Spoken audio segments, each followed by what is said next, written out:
get everything going.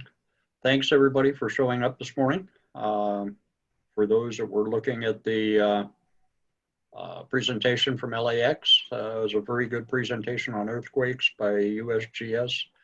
And hopefully we'll have a link to that a little later, and we can share that with everybody as well. Bruce, do you have anything, since this is your ARES meeting? Floor is yours. That's it. Throw me under the bus.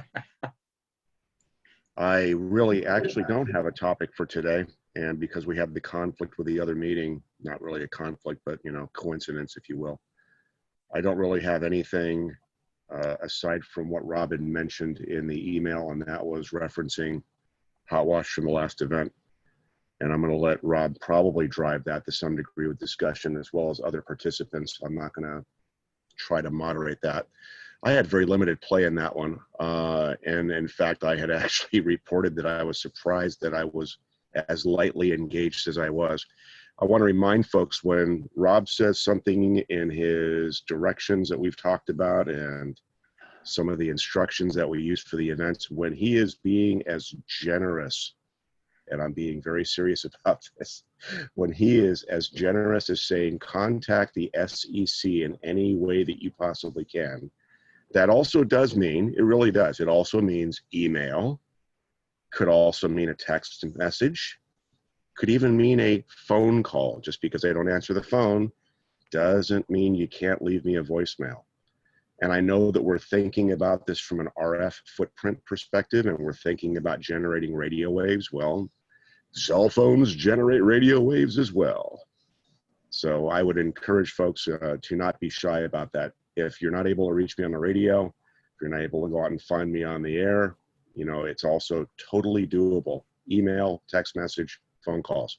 And that should be the same methodology I would expect folks in the field that are in an EC represented area to be able to go out and reach their EC, and if they can't find their EC, to reach other ECs or move up the ladder to Rob, Dave, myself, and other folks that are in the management cast. So just a thought for that.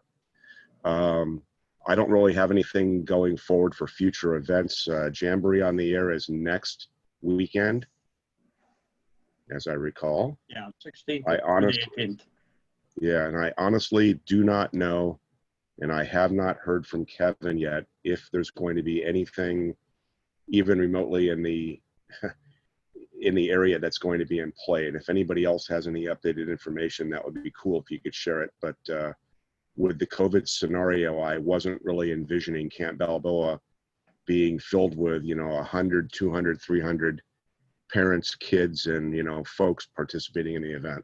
So I honestly don't know what's happening. I don't know how it's going to be activated. There's very limited information I found on the internet. If nothing is happening locally, I would absolutely encourage folks to find a HF band that seems to be active and in play during the daylight hours next weekend, and just see if there are other isolated pockets of folks out there, perhaps scouting folks that are on board because they are actually licensed and maybe they've got their family doing things. So I would still be looking for activity and traffic, even if it isn't a planned event for us locally. You'll probably find folks that are going to be out there. This weekend is the ARRL EME contest. For those that want to play radio and don't really have antennas for it, you still might want to monitor the JT65 frequencies for VHF and UHF. There's a good possibility that you may still, even with very modest equipment, which means short Yagis, even though you're not pointed directly at the moon, as the moon is coming up, you will usually find that several of your elevation lobes off of your antenna will get you, you know, somewhere into the realm of being able to hear things that are being bounced off the moon by other stronger stations while the moon is actually coming up on the horizon. So if you don't have azimuth elevation controls, then you only got the ability to go out and point flat and at the moon, you can usually get about half an hour, sometimes even 45 minutes worth of possible reception. And if you've got a decent enough station, maybe even a few contacts without having to point the antenna there. So if you're listening on JT65, that might be fun to go out and play with and do. I've actually heard some very interesting results from very modest stations. And, you know, that goes without saying that the station on the other side has got 4, 8, 16, 32 antennas and a kilowatt bouncing a signal off the moon. So they make for easy targets to be able to hear, and it gives you an opportunity, like I said, to go out and play with one of the digital modes you may not normally see in use. I don't have anything else for local events, Dave. I don't know of anything else going on. The proposal for fees as related to amateur radio licensing, I don't know that anything has officially been posted on that. And the only other piece of amateur radio news that I am aware of is the formal removal of the 3456 allocations and related allocations on that band from amateur radio use. And there's varying stories about how long we'll be able to go out and continue to use that band, whether it's something with an Arden type of system or a regular Microsoft operator and or contester. Looks like potentially as far out as mid-2022. But if they auction the spectrum off and other users are taking it over, it sounds like they might be saying that you will have to be off the band and out of the band much sooner than that. I don't have anything else, Dave. If you have any fill for any of that, that would be great. And otherwise, we'll move on to Rob for both training announcements and maybe between you and Rob bounce the hot wash from last weekend. All right. I had somebody ask if we were going to do the pledge this morning, and CPO has a question. So and I forgot. So I did too. Thank you for prompting. I know we started a little bit late and when a lot of folks were coming out of the LAX meeting, so I'm perfectly okay with that. If everybody wouldn't mind standing. If you are able to do that. If you are impaired, I totally understand. If you're wearing cover, drop your cover. And if everyone's ready, begin. I pledge allegiance to the flag of the United States of America and to the republic for which it stands, one nation, under God, indivisible, with liberty and justice for all. All right, John, what's your question this morning?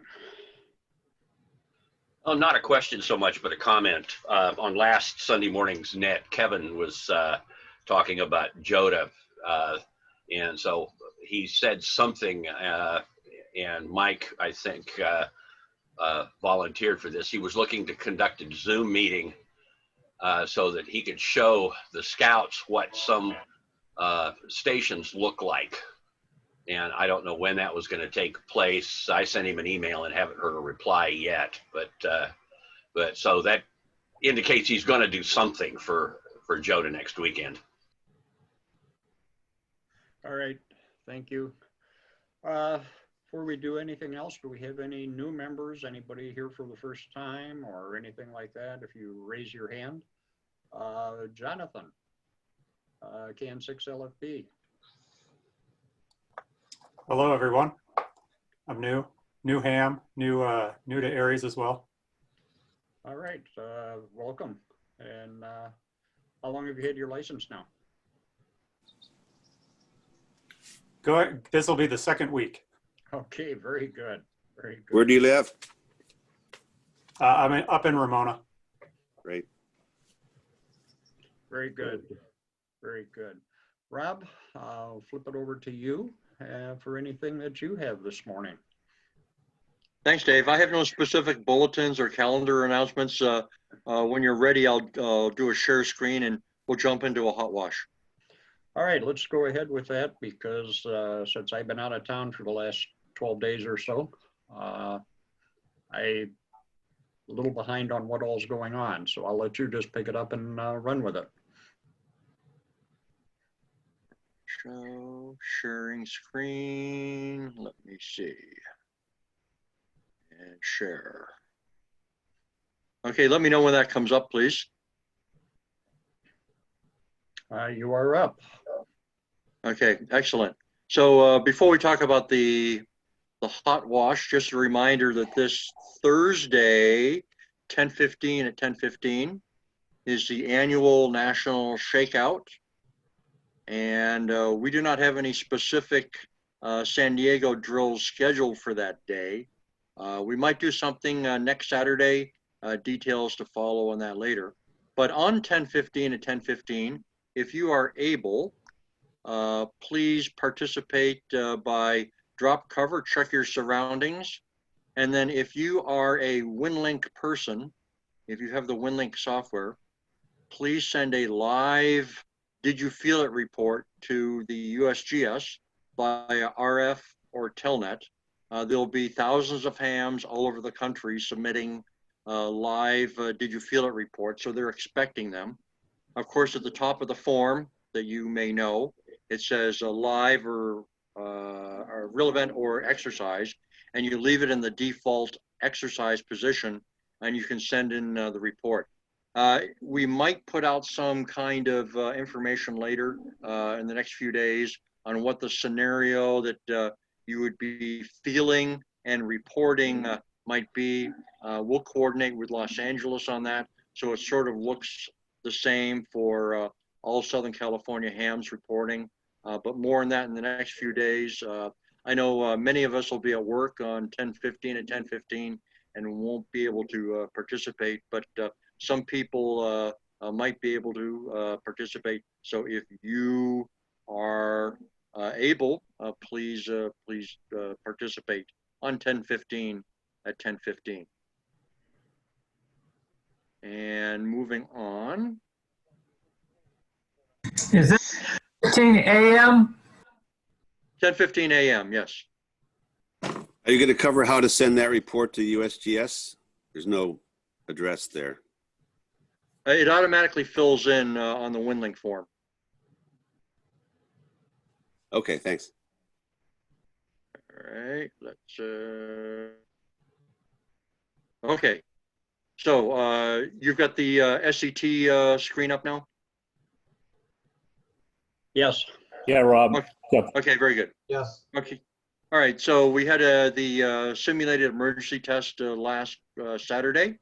It lasted for about 2 hours. We had, by all counts, getting the reports in from the ECs, it looks like we had about 50 San Diego ARES participants.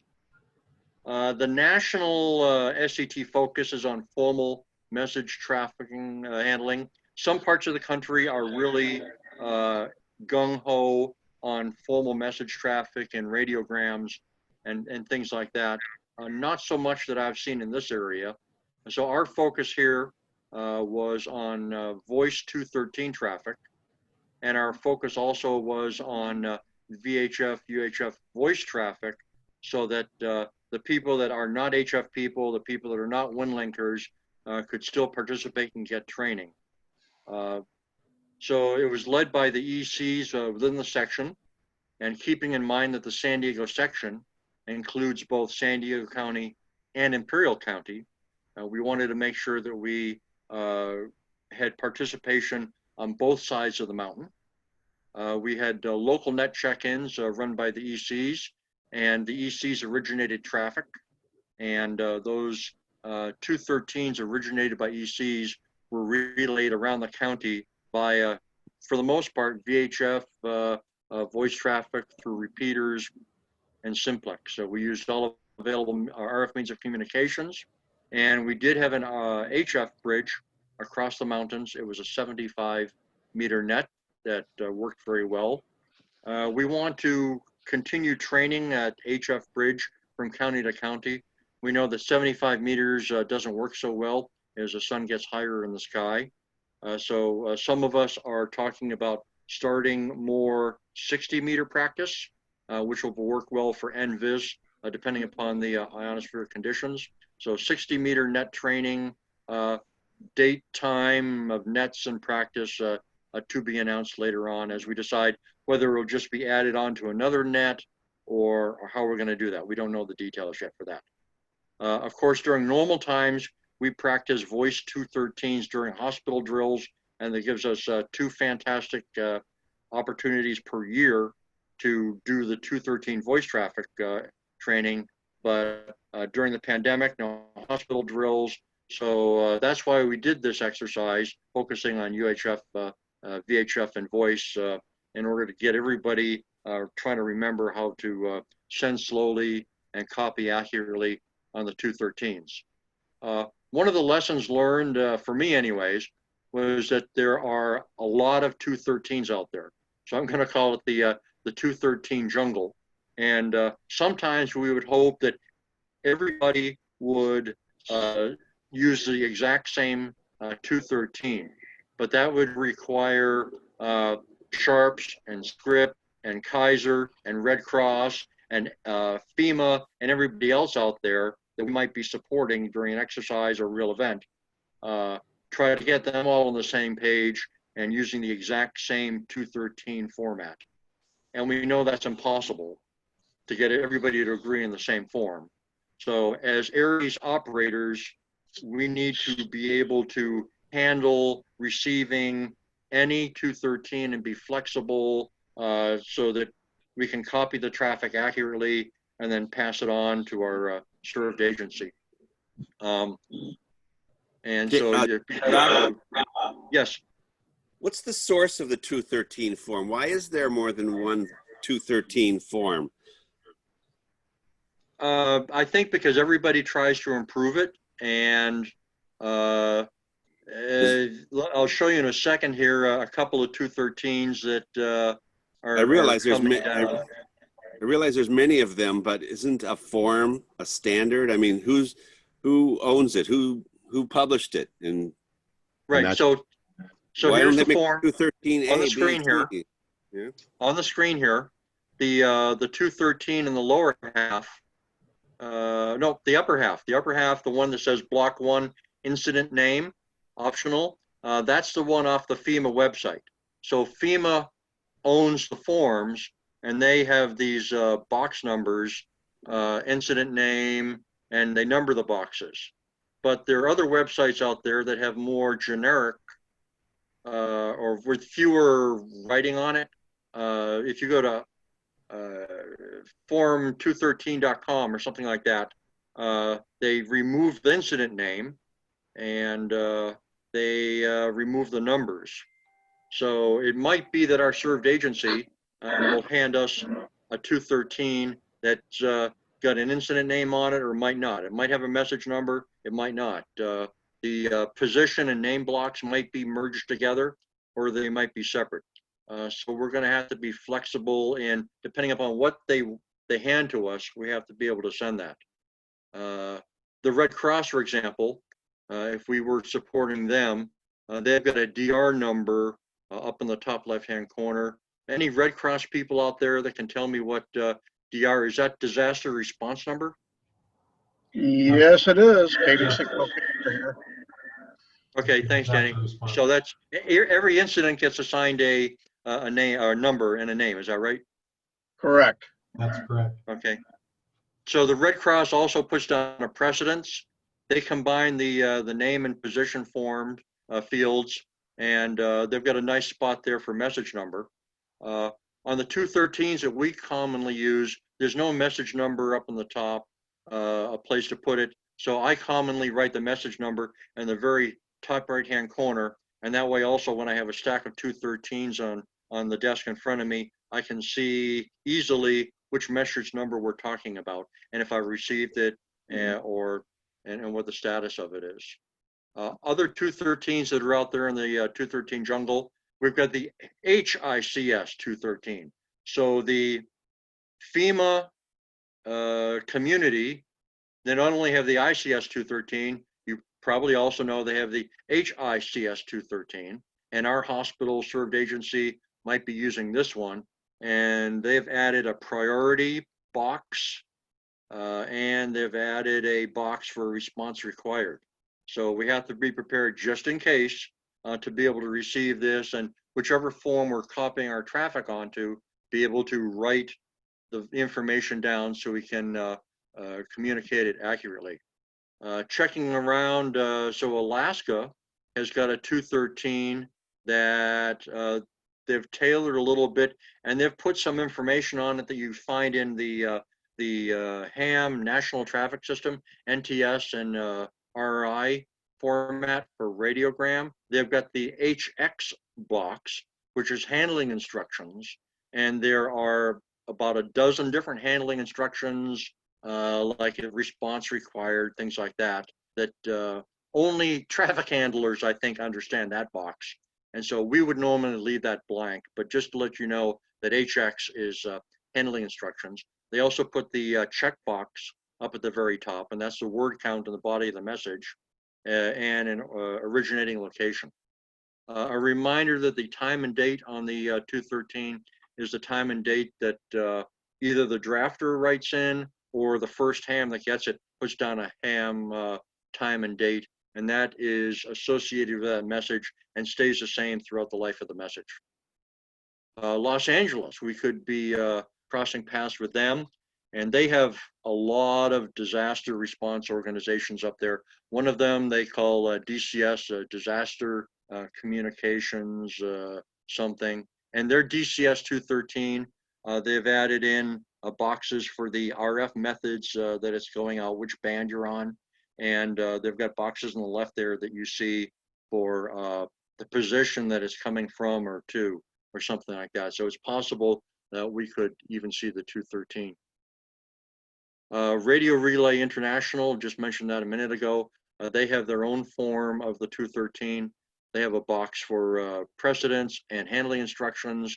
The check number, if you're filling this out on WinLink, it automatically adds in the word count for check. Salvation Army, the Saturn ham support for Salvation Army, a little bit different, and you can see that they put a precedence number in there also. And final slide on this, the way I handle op notes, operator notes, and word counts, and other things that I want to keep track of. Did I send the message? Did I receive the message?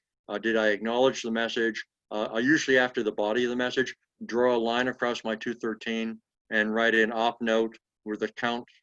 So in this case, the word count is 5. I put that down, and then any other notes that I want to put down. So that's all I have on the 213s. I'll stop sharing screen right now. And Dave, I'm willing to open this up now for questions, comments on the 213s, and also when we're ready, give each EC perhaps an opportunity to comment on their experience during the SET. All right, sounds good. Any questions first from just the people that are here? Let's start with that. Just raise your hand, and we'll try and keep it reasonably orderly. Well, I'm not seeing any hands go up. The other thing, the 213s, everybody took the FEMA 213 and then tailored it to what they felt they needed based on their operational plans and their operating system. Everybody has their own incident command system or command procedures, and they sort of tailored the 213 to fit their needs and their policies and so on. So I think that's where a lot of those changes started. Let's start with Dennis. Anything that you wanted to add from what happened during the SET? Thank you, Dave. Well, for some reason this time around, even though I participated in the SETs previously, I just had this feeling that there was going to be this huge pileup at the beginning. I don't know why, but I anticipated a mess of some sort. But it turns out that the people checking in from this metro area were very orderly, checked in serially. Was no problem in getting those check-ins and getting complete data. Talk over each other was extremely limited, and things worked out well. I was a little disappointed we only had about 15 check-ins from the area, but as I said, they were orderly. I did read a 213 out to them, and did get the acknowledgments back from 13 out of the 15 people. One thing I neglected to do is ask for those who could to scan those and send them back to me so that I could have reviewed them. Other than that, I also had some WinLink check-ins, Telnet and via RF, and that was about 5 or 6, 7 of the 15 people that otherwise checked in on voice. So all in all, it was a good experience. I guess I need to try and reach out to more people in the metro area to get a greater involvement in that. Dennis, you did some FLDigi also? Yes, thank you, Rob, for reminding me. K1CT has a very clever arrangement where he can use Android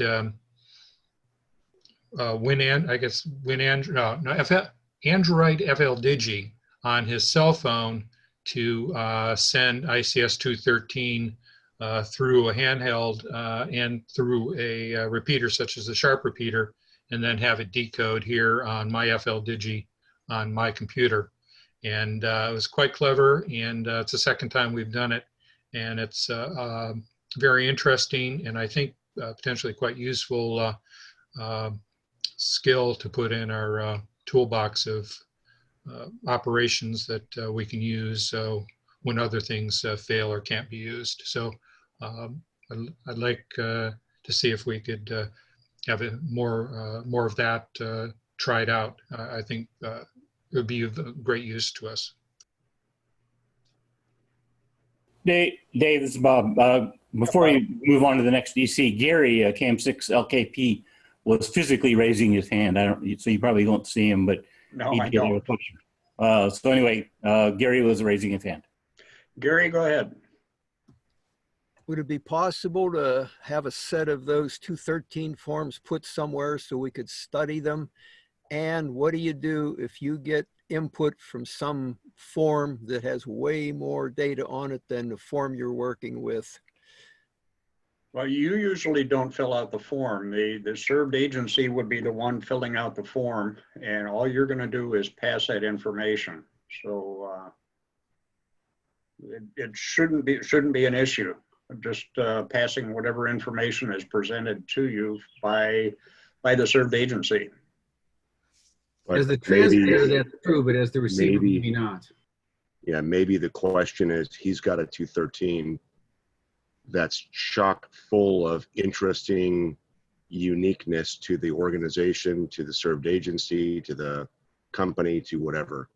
And he's trying to send that to, let's say he's trying to send it to the county EOC. The county EOC doesn't have anything remotely that complicated. So from a translation perspective, and maybe I'm interpreting the question wrong, but I think it's a translation question. You've got one that's chock full of all these interesting fields. The person filling it out doesn't necessarily know that maybe some of those fields are not necessary, not really super important, and maybe not critical. But the body of the message is the most critical aspect. So they've gone through a lot of effort. They filled in a ton of blanks, and the form on the other side has got a third less space or a third less of the uniqueness to go out and put that same translated information in. If I'm interpreting that correctly from the question perspective, or just kind of reading into the question, I think the most critical part is the basic elements of the 213 that we all know are basic elements. You know, who's sending it, where did it come from, what position were they in, time, date, information, and then really honestly the context and content of the body of the message. You know, all of the other details about what floor of the hospital it was on, what room it was from, things like that, that are interesting artifacts, are probably not the most critical elements that need to be moved along. So some of it's going to be on the fly interpretation, and candidly, a lot of that can be groomed or moderated to some degree if you have an assistant that is helping someone fill the 213 out. In some cases, you're not going to have that opportunity. The IC staff is going to be doing it. They're just going to be handing you a piece of paper. But If there's an opportunity to go out and do interpretation, have people correct things, strike things, do whatever. As an example, when we started, you know, a little over 8 or 9 years ago, working with the MOC and basically cross-training their staff as they were training with us, we would bounce 213s that were missing information. We would bounce 213s where we couldn't read them. We would bounce 213s where some term was an abbreviation or something we were concerned about being received correctly on the receiving side. And interactively, we worked them up to a certain point where they understood what things we were looking for, what things were really critical. And out of that gigantic form that they were trying to fill out every single blank to put something in every single space, having them realize that that's not really the most important thing to go out and do. Did that make sense? Did that kind of answer the question? Was that kind of what you guys were thinking? That you answered my question completely. And backing up, could a complete set of the available forms be put somewhere so we could study them and wouldn't be hit with it suddenly in an emergency or a drill? And I think we used to go out and do that. In fact, we used to go out and have forms for Kaiser. We would have forms from the county. And what ended up happening was it got confusing, partly because we weren't, and I'm just saying this candidly, we weren't doing a great job of keeping the forms current on our website and in our file storage areas, because we weren't being advised when the county was changing them or when Kaiser was changing them or things like that. It wasn't always pushed down to us. And although we would ask periodically, we'd hear, yeah, you've got the most current form. So it becomes a file generation and a currency challenge in keeping that stuff updated. I think it's reasonable that we would have the most current FEMA forms. Obviously, as far as WinLink goes, we're getting updates constantly from Mike and his team when they're updating things that are within that library.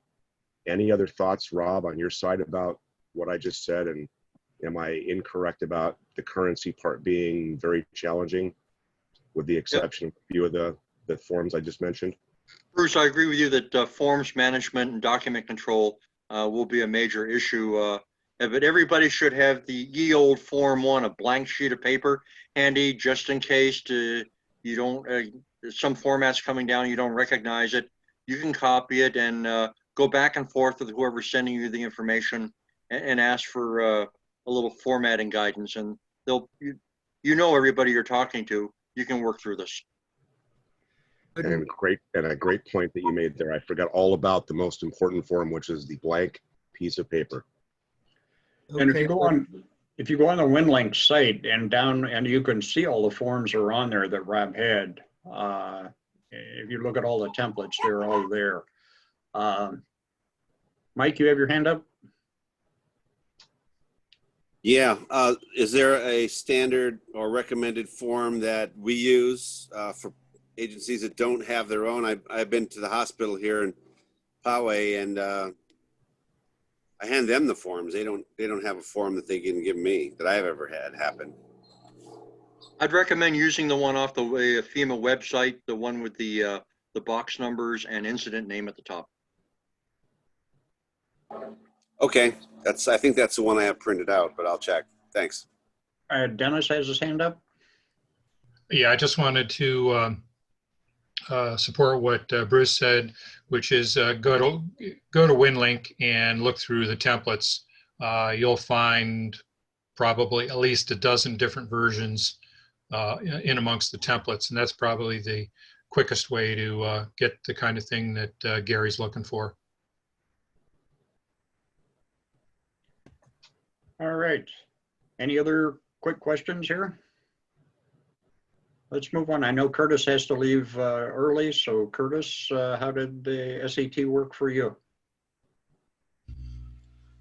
Well, I was unable to participate. I had family issues, so I was unable to participate. I have, I think, 3 people in my area, and 2 of them are deployable, and I believe they're both out right now, Mark and John.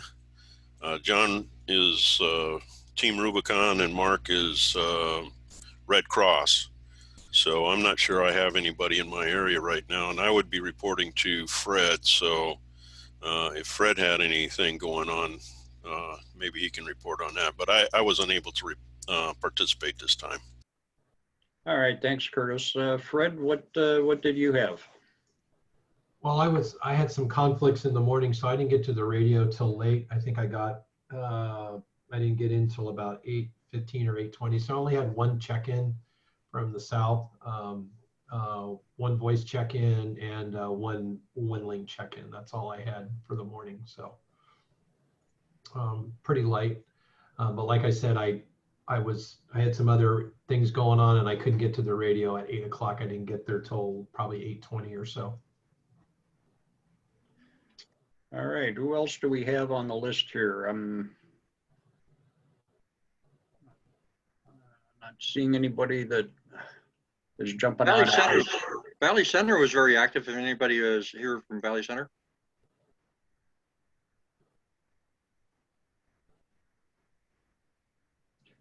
Pat, you have your hand up?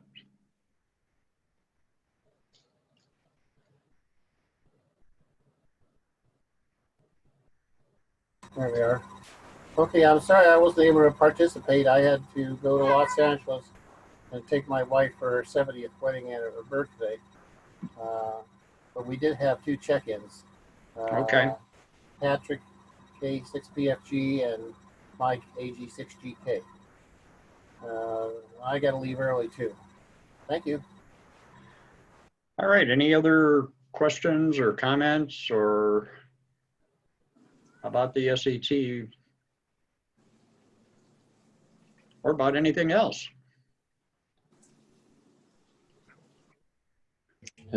NB1 said. Yeah, go ahead, Frank.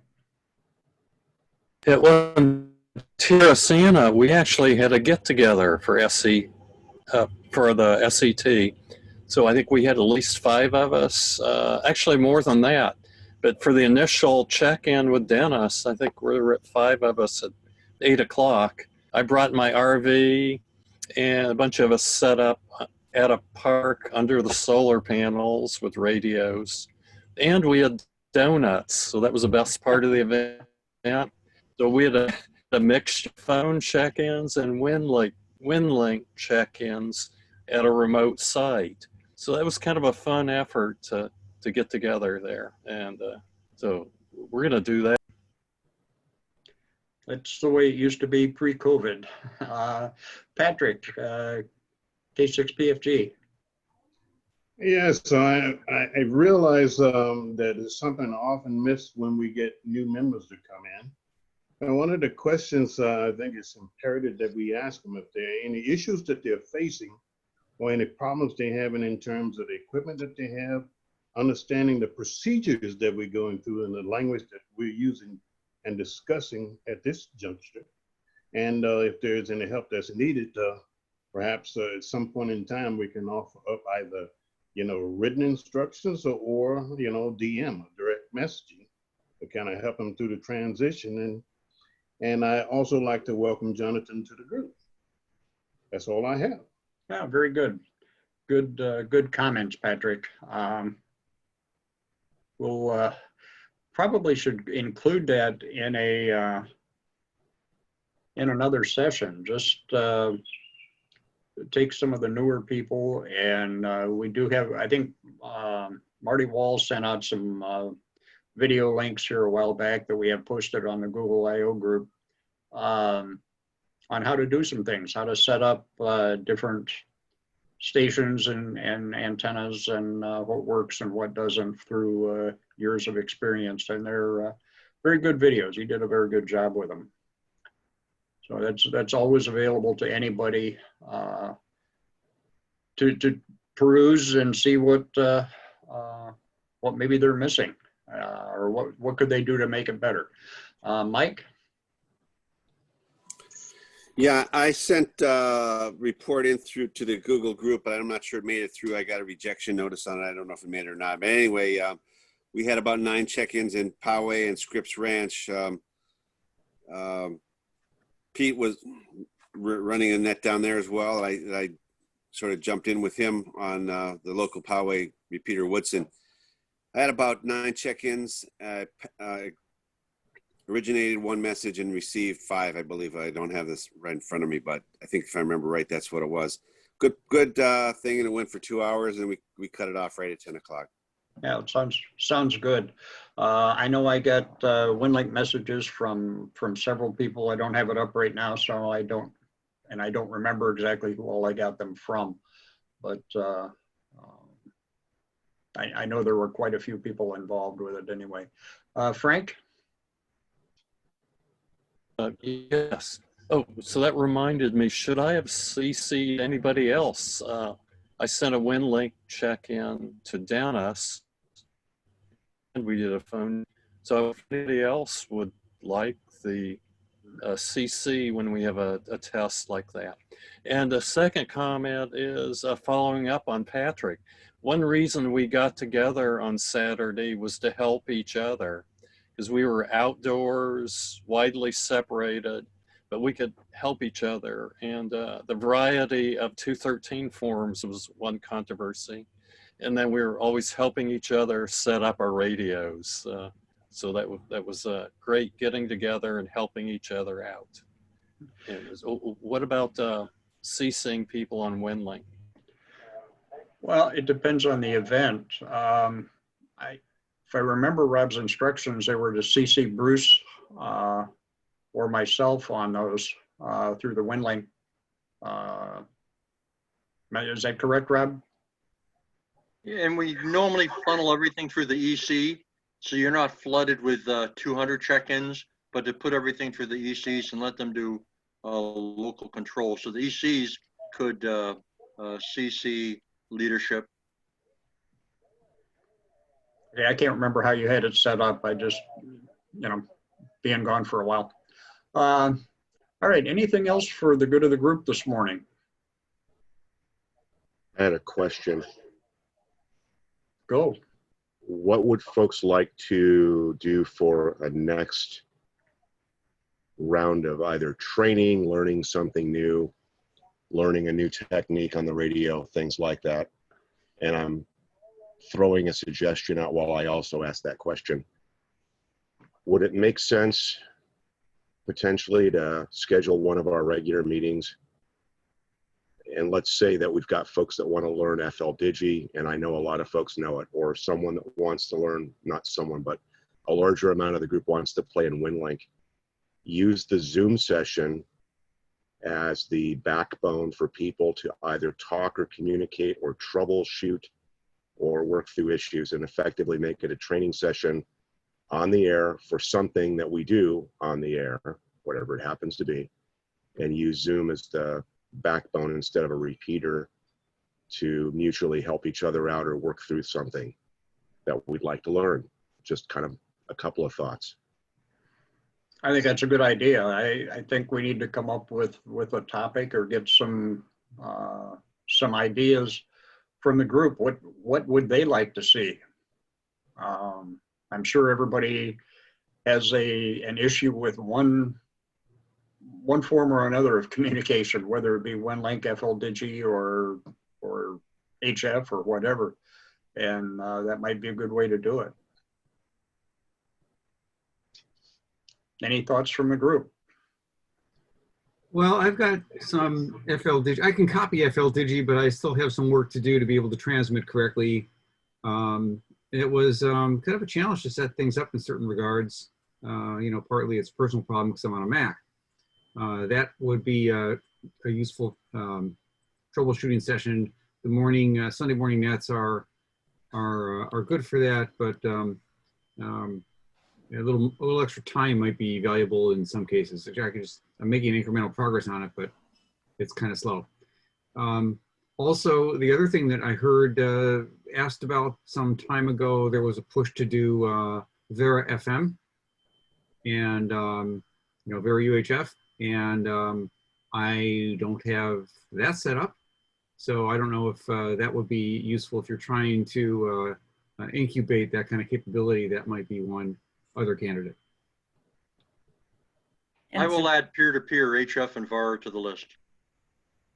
N6UX comment. I've used FL Digi on a Mac through a signal link, so possibility of maybe if you're having problems, I might be able to give some tips.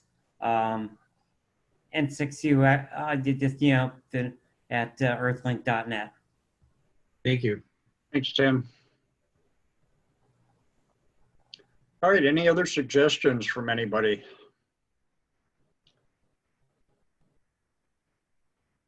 All right, I don't have anything else for this morning. We'll have to look at what Kevin has planned. Hopefully he'll have some more information on the net tomorrow morning on the HF net as to what's going to happen for JOTA. And the next weekend or the same weekend, that whole week, 19th to the 23rd, is a school club roundup. So I'm not sure what he's got going with that, if anything. And if I could make one suggestion, the new people, if you have any questions at all about radio or emergency communications or anything, please reach out, post something to the email reflector or to any of us individually. We'd be happy to respond. All right. Other question that's come up is using the 60-meter band for communications in general. I have an ICOM 7000, and in order for me to get on 60 meters with the serial number that I have to get inside and take out a diode, which shouldn't be a problem. Bill, anything you wanted to add to that using 60 meters?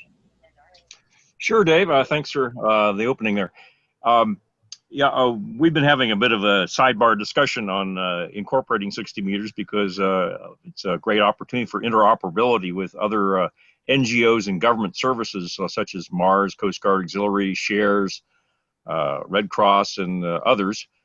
We only have 4 channels available, so it's I'd be reluctant to put a lot of loading on there on a regular basis. One of the thoughts we had was to add a 60-meter check-in maybe once a month or maybe more often. I'll leave that up to the discussion here. After the 75-meter ARES phone net, perhaps replacing or augmenting the digital portion of the net, and we can actually maybe use the 60 meters for digital after we do the voice check-in. That might be interesting. Just wanted to get folks' feedback on that. Key to doing this will be to identifying a channel that is not being used at a specific time of the morning. So we'd be tentatively looking at 09:15-ish on Sunday mornings, and we'll take a look at that. Ultimately, 60 meters is probably the best for NVIS propagation around midday, so 9:15 is a little on the early side, but we can try this initially and see how it goes, and sometimes the predictions you get through modeling software do not stand well in the face of reality of actually using the frequency. So it may work better than we predict, in other words, is what I'm driving at. So I just leave it open. Like I said, I would like to survey the channels first before we plunk on one, and we don't want to interfere with existing ongoing activity, and we are secondary users of the frequency, so we don't want to interfere with the governmental or non-governmental agencies that might be using the frequency. So that's all I have. Just happy to address any questions. Bill, would you like to start that tomorrow? I think I'd like to shoot for the first Sunday in November. I'd like to, like I say, do a little survey of the channels just to make sure that we aren't busting into somebody's already existing party, so to speak. Over. Sounds great. Thank you, Bill. All right, Bill, it sounds like a good idea. Now I got to do some work on the radio. Any other topics this morning that we want to explore, or anybody having any problems with anything specifically, and that maybe you can hook up with somebody in the group to help you out? Quick question for Dave. Somebody said. Oh wait, go ahead. Somebody had a question. I didn't catch who it was. This is Roger. HBU. Roger. I just got off of the LA ARES. The presentation was excellent. I know you were there for part of it. We're going to try and get the recording of that presentation. I'd really like to be able to review it, and I'm sure those that weren't able to attend would really benefit by it, because it was very non-Los Angeles. It was basically the whole system. I asked Oliver for a copy of the recording. The answer I got was USGS has some constraints on who they send video and stuff to. So hopefully we'll be able to get the whole thing. And I think if they're going to be sharing it with another ARES group, I don't think there'll be a problem. So as soon as we get it, we will be able to post that. Yeah, I heard that particular part, and it was they're only concerned as to keeping it within the ARES community, as opposed to putting it out there so that anybody might be part of it. Right, right. That was the impression I got from Oliver as well. Bruce? Thank you.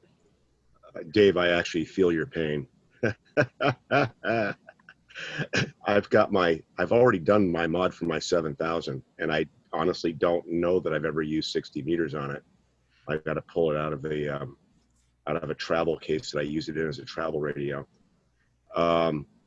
For folks that are needing to mod their radios, if you don't already have your information or whatever else on how to do that, David or I can probably find a resource for you. I've got a handful of my travel radios, like my 480s and my 7000. I need to go out and check, and I'm not going to be shy and admit that my 756 Pro 3 has never been opened up either. So I've got to do that one as well. One of the things I was going to comment on is I'm going to build a dual band, if you will, fan dipole for both 60 and 30 meters.